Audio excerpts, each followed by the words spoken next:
May isang statistic na tahimik na sumisira sa financial life ng karamihan ng tao. Hindi ito headline, hindi ito pinag-uusapan sa hapagkainan. Pero nangyayari ito ngayon. Mahigit 90% ng tao ay umaasa sa iisang income lang. Isang trabaho, isang sweldo, isang linya na bumubuhat sa buong buhay nila. At ito ang delikadong katotohanan. Kapag naputol ang linyang iyon, layoff, health crisis, economic downturn, pwedeng bumagsak ang lahat. Pero ang mayayaman, may alam silang hindi alam ng karamihan. Hindi sila umaasa sa iisang income. May safety net sila na gawa sa multiple income streams. At ngayon, pag-uusapan natin kung paano ito gumagana at kung paano mo sisimulan ang sayo. The fragility of one income. Kilala mo ba si Justin? Sa papel, mukhang perpekto ang buhay niya. 6-figure salary, stable job, 2 dekadang experience, hanggang isang umaga, isang email, restructuring, position eliminated. At sa pagkakawala ng isang income, unti-unting nag-collapse ang mundo niya.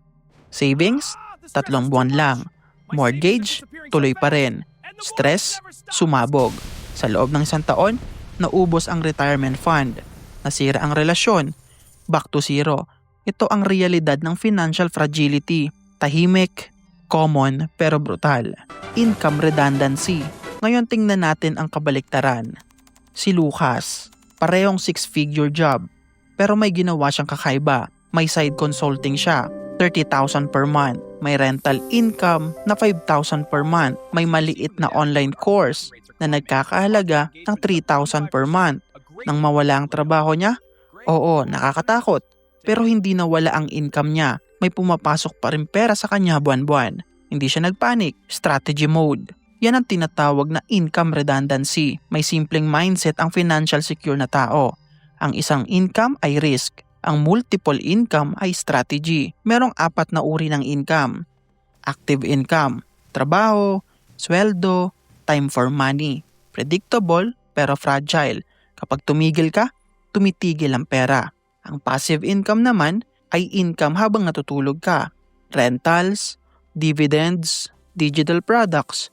Importanteng linawin, hindi passive ang paggawa. Passive ang maintenance. Portfolio income, kita mula sa pagtaas ng value ng investment. At ang uli, diversified earned income, multiple active sources.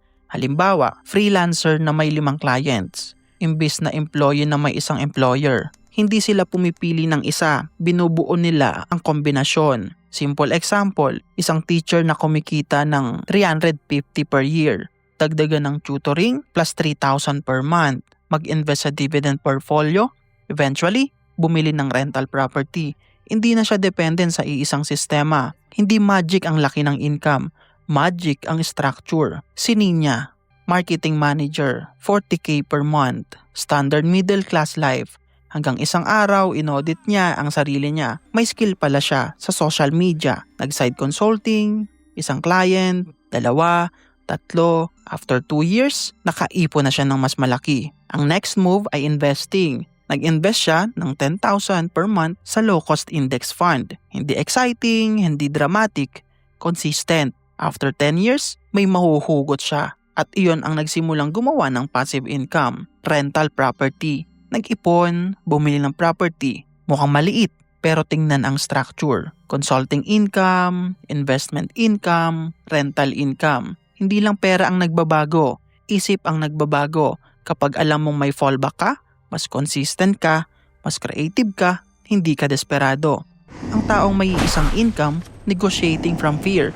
I need this. Ang taong may multiple income, negotiating from strength. I have options.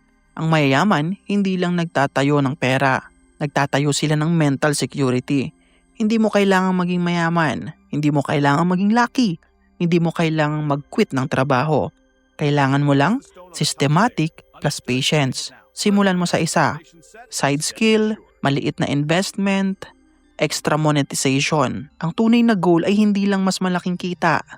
Mas matibay na buhay, mas tahimik na isip, mas maraming option. Unti-unti mong binubuo ang safety net hanggang sa dumating ang araw na hindi ka na natatakot mawala ang lahat.